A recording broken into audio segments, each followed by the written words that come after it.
Good to see everybody today.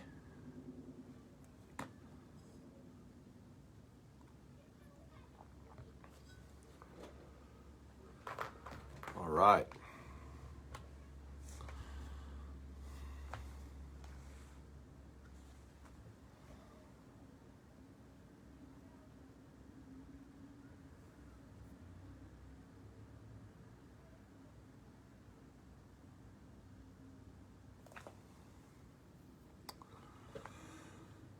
Okay, here we go. Live video options. You can like masks. Why would I want to wear a mask? I won't be. Oh. All right. Got some views here. Folks dialing in.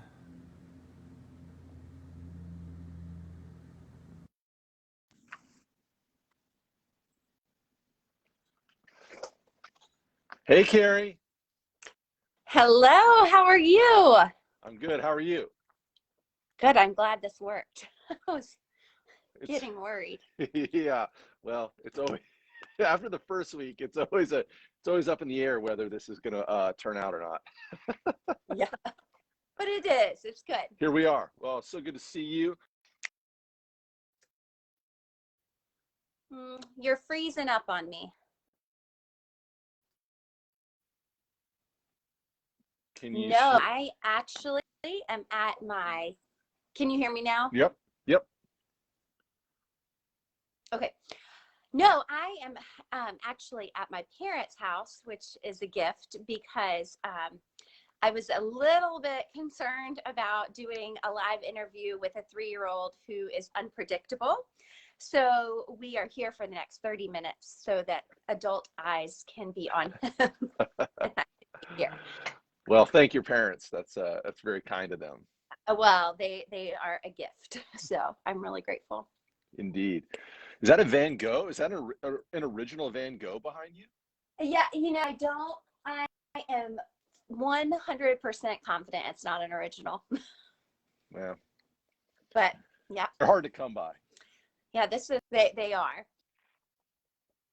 If it is, we don't know it. They haven't let us in on the secret if it is. Well, yeah, if in preparation for last Sunday's sermon, I came across a bunch of stories of people discovering like there was somebody in, I think it was in France or Italy, discovered like a Caravaggio that they ended up selling $100 million or something, and they found it like at a flea market. Oh my gosh. Yeah, makes me want to go to where do you find those kind of flea markets? I don't know. Scott's antique market is supposed to be really good, and it's like, it's not it's like certain Saturdays. Yeah. Yeah, I love Scott. I love Scott's. I used to go there all the time. That's awesome. How's the office? Well, it's good. I'm a little worried that our bandwidth isn't that great here at the church, because I think there's a number of other folks here online and doing their thing. You are freezing up on me a little bit, so there's a little, but hopefully it won't be that big of a deal. Yeah, you're fine. So your parents must really splurge for some good bandwidth. Oh, funny enough, we just had a conversation about that, and they anyway, I think they're paying too much. So we're trying to fix. Well, no, we had a conversation, and Jason is really good at, figuring out bundles and what you need, and so he was going to take a look at it. Wow. But that's, We're promoting Jason's cell phone bundling side business. Hey, it's definitely helpful. Good. Well, thank you so much for taking time out of your day to be with us. Yeah, I don't think a lot of people know this about you, but you're like an RPC OG. I mean, you have been around this place a long time. Tell us 180 years. Yeah, well, we know that ain't you're not Benjamin Button. It's a gift. I look really good for my age. Yeah.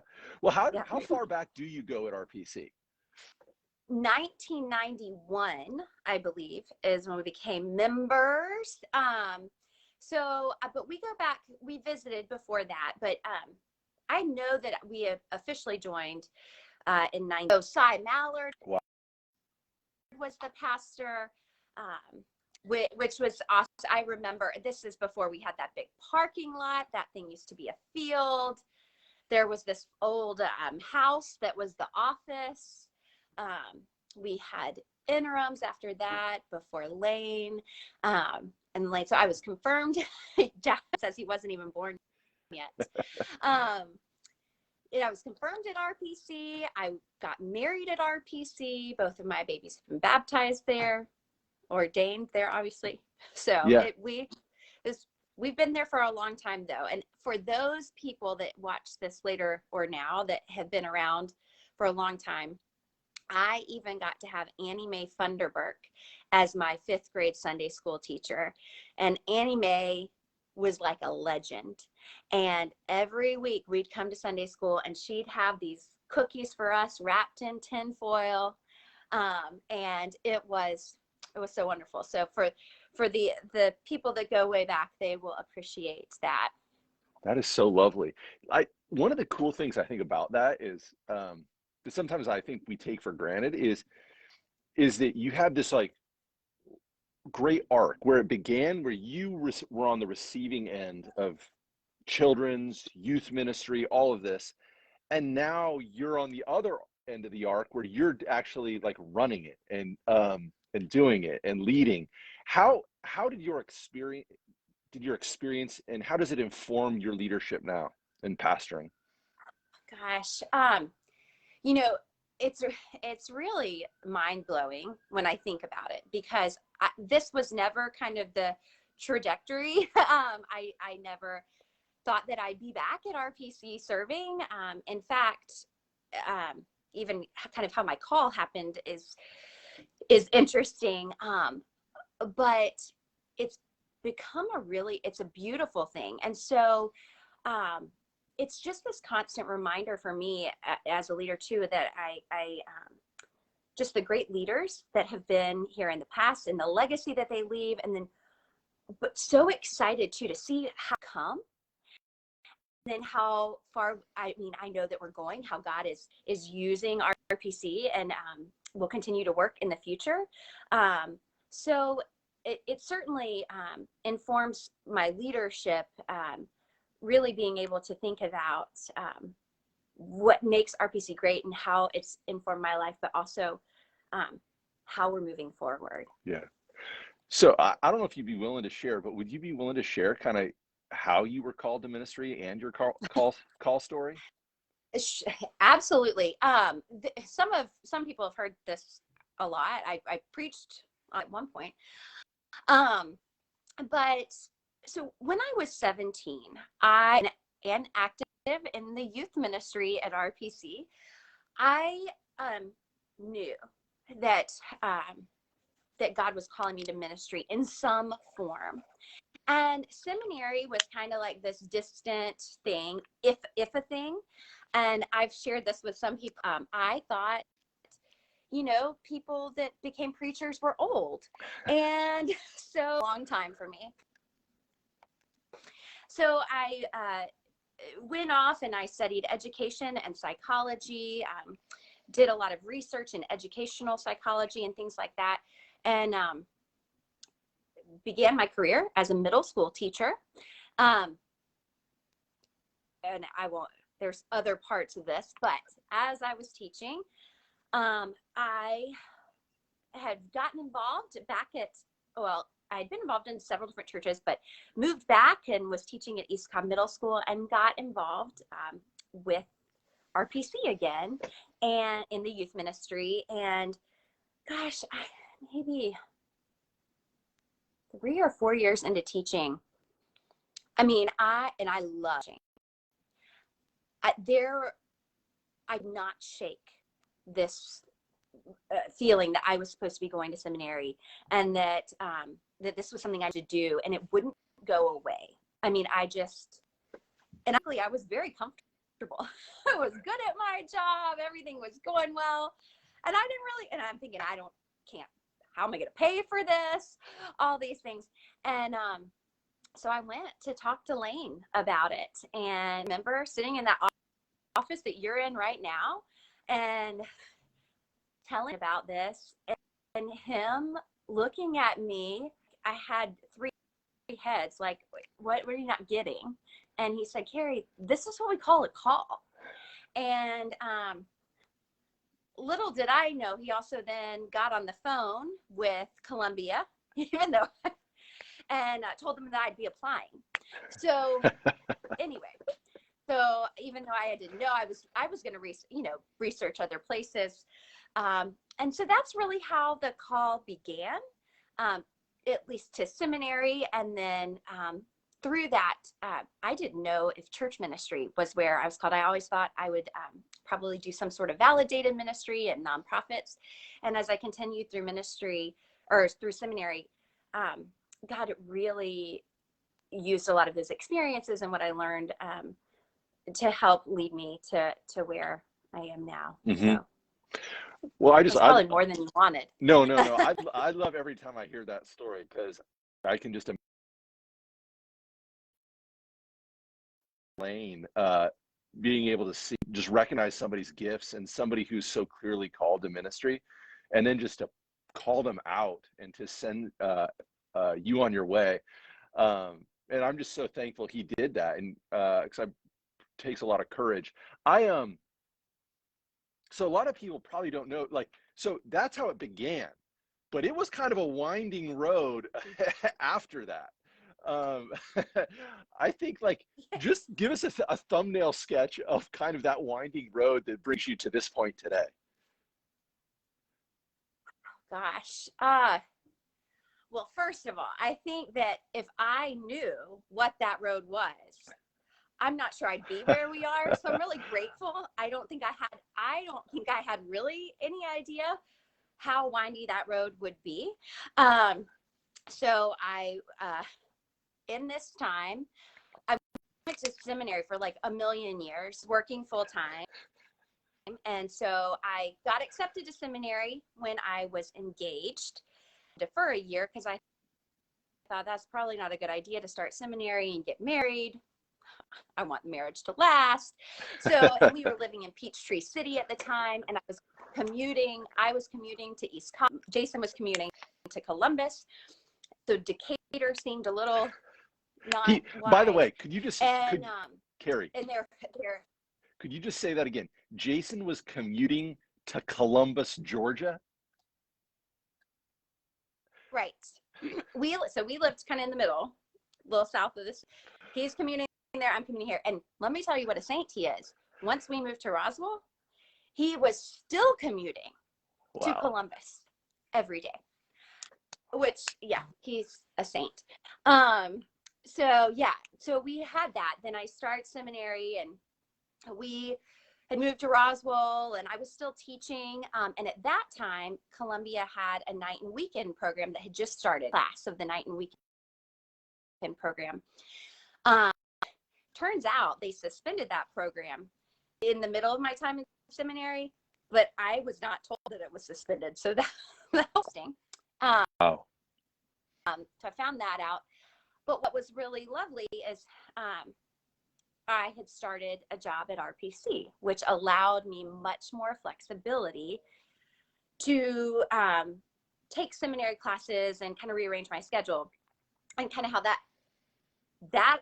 all came up was really crazy and unplanned. I'd really been planned to teach. So in 2012 is when I started full-time at RPC. And on a Monday, this was in August, I got offered the job at RPC. No, I went to pre-planning at East Cobb Middle School. Mm-hmm. Got my classroom. Tuesday, I was offered the job at RPC. Wednesday, I told my principal, and Thursday, I had a baby. And so, and I was still, in seminary. So still in seminary at this time.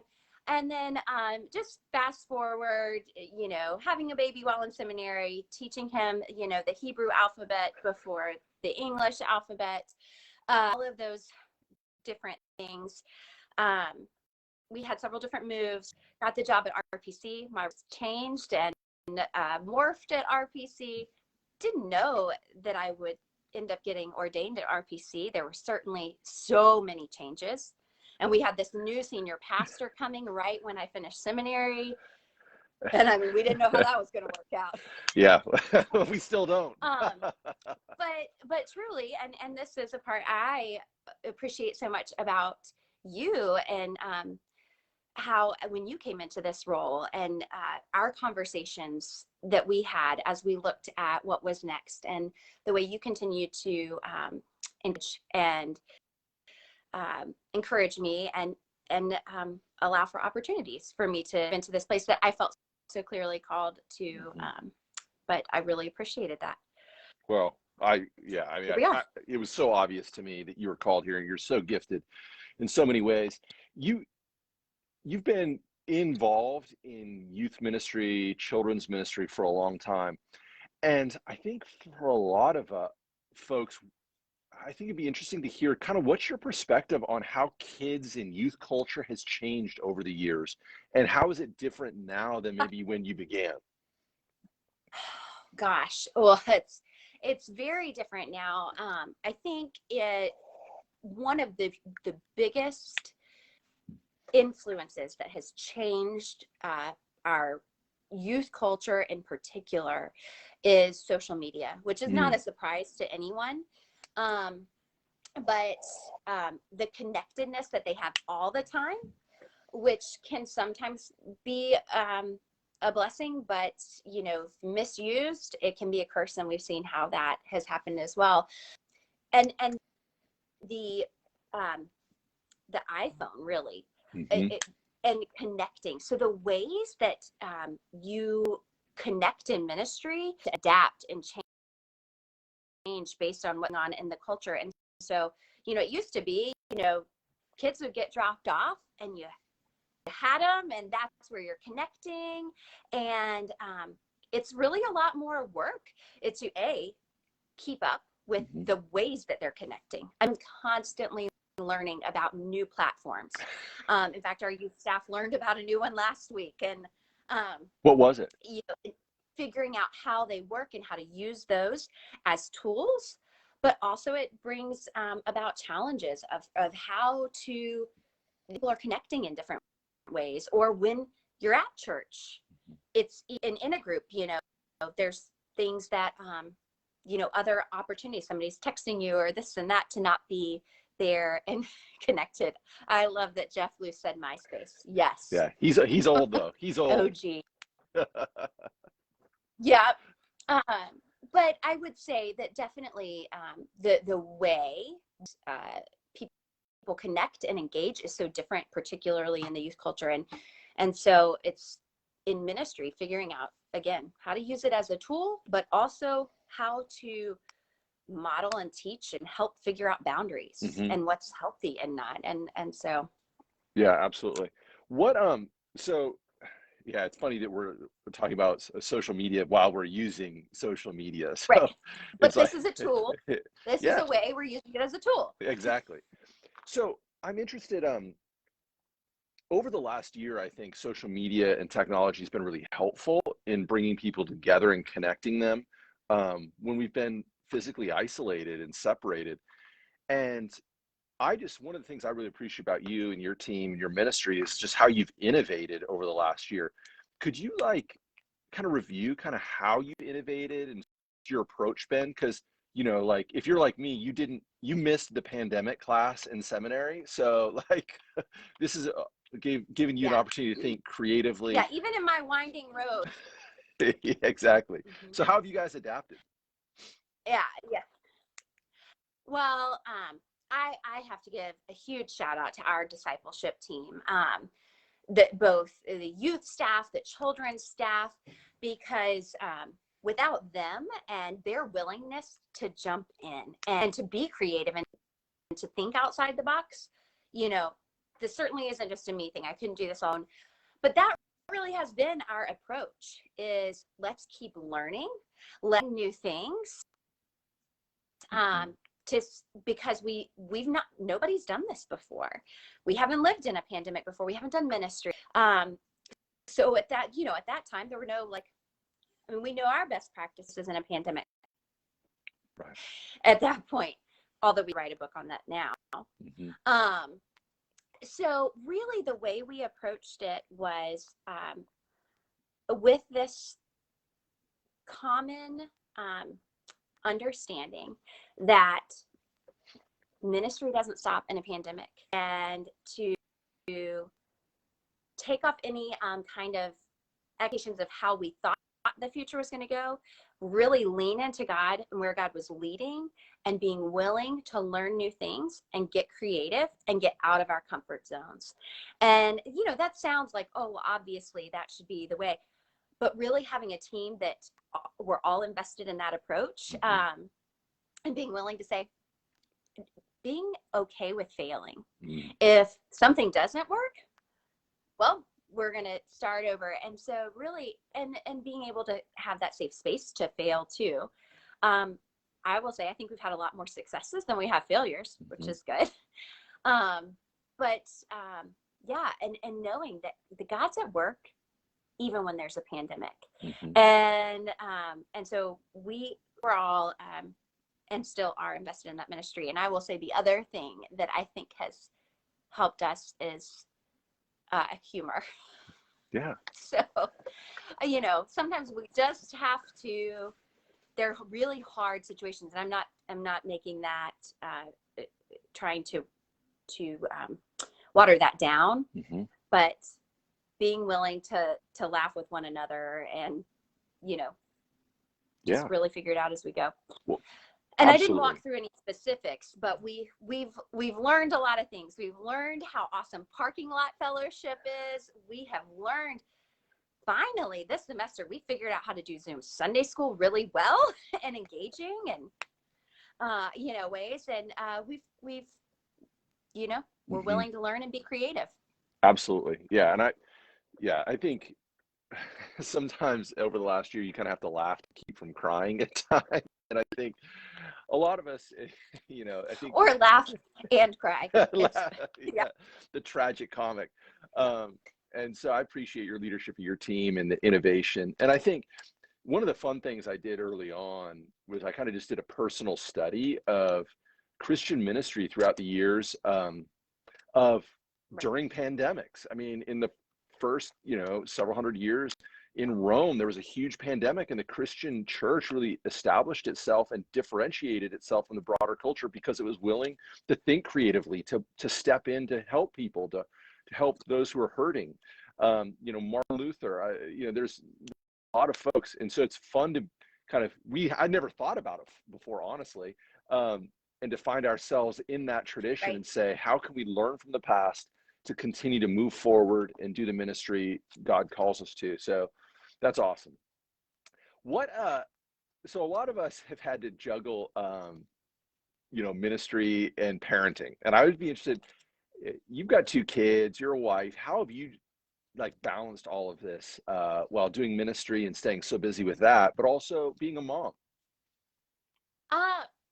It's been different at different stages of the pandemic. Obviously, there's the shutdown part, and we're learning how to do school from home and work from home and all of that.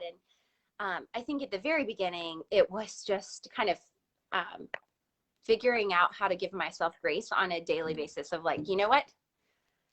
The house is a mess, or, my child hasn't changed out of their pajamas all day, and, that kind of thing. Yeah.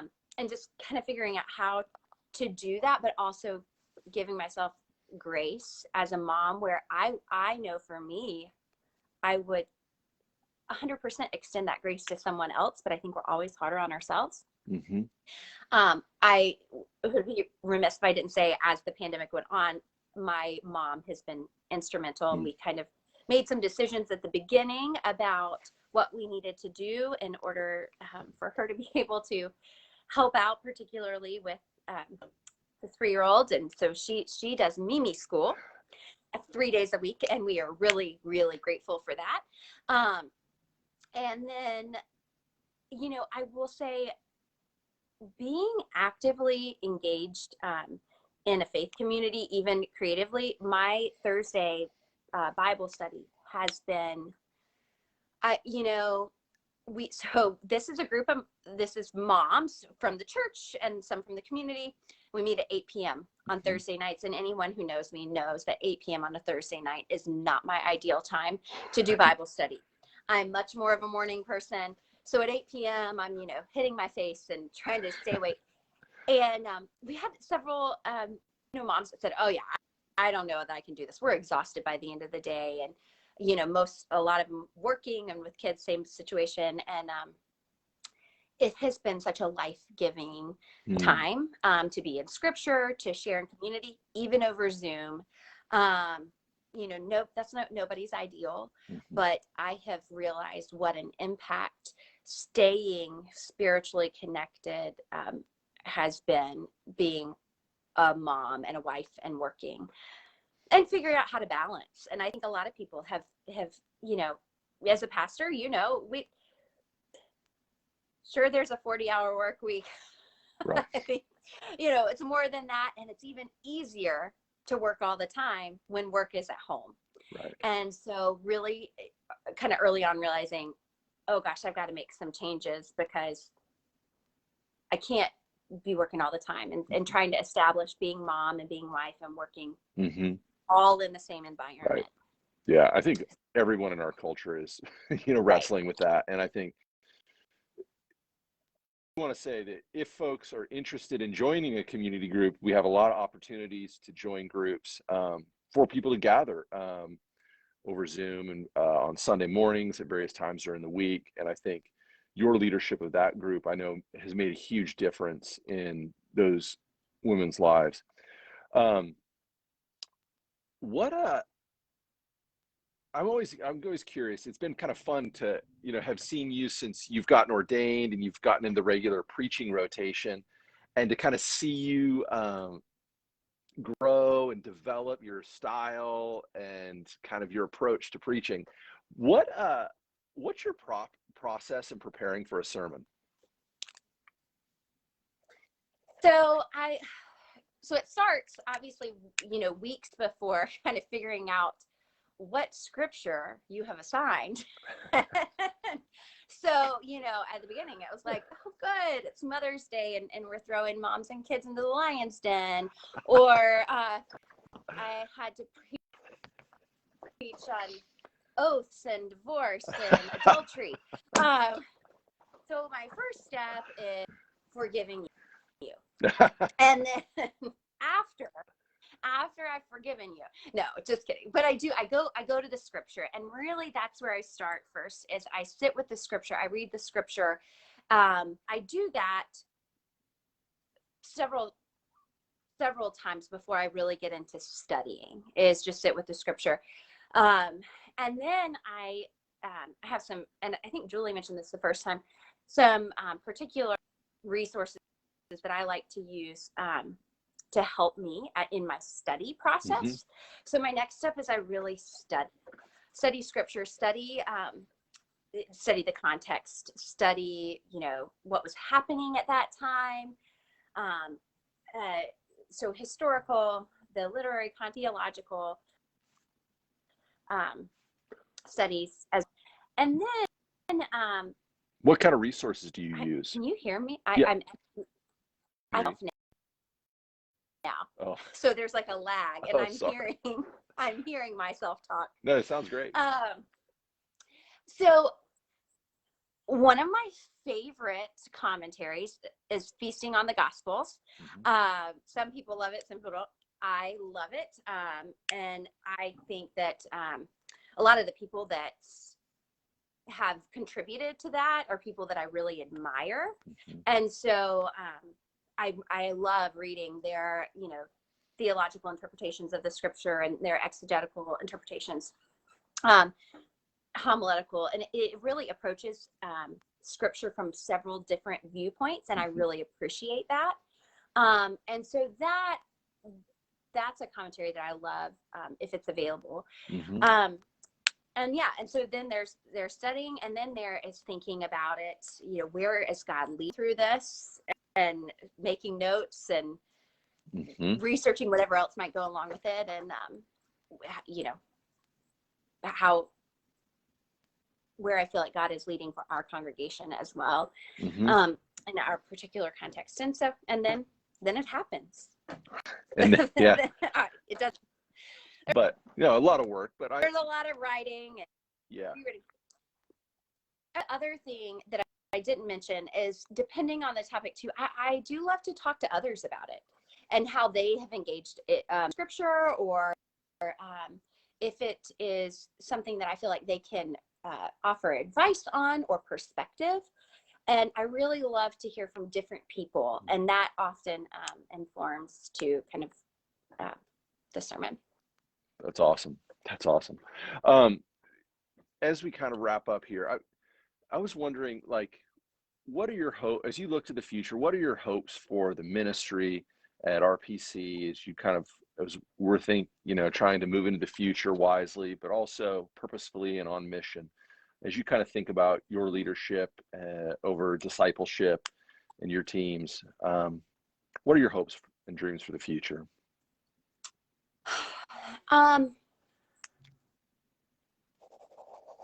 There are so many. There is some sort of lag, so it's like I hear you and then you say it again. So I don't know if that is affecting others. So it's a really big question, and I feel like there's a few ways I want to approach that. One is just like I was saying before, I'm in a unique position to be able to see where we were. 1991, when I joined, we were a strong church and a vibrant church, and things were good. We had a great preacher. And to look at how we've grown, and we've continued on in ministry and been faithful, and continued legacies that were left, but also it's kind of that, as we have grown as a church, we've been willing to build and step out in faith where God is leading us. And so while we were strong back then, I feel like we're even stronger now, and we're continuing to grow and move towards where God is leading us. And so I would hope that we would continue to be faithful, that we would continue to really look to God to have this legacy of this strong, vibrant church, but to be moving into the future and to not be afraid of it, and to be faithfully stepping out, into where God's calling us, because I believe that God is calling us to God's going to do big things through the Roswell Presbyterian Church. And I also, this is a personal thing, I think one of our core values at RPC is children and youth, and it's not necessarily something that's a strategic initiative all the time. That's just something core to who we are. And I believe that children are so important.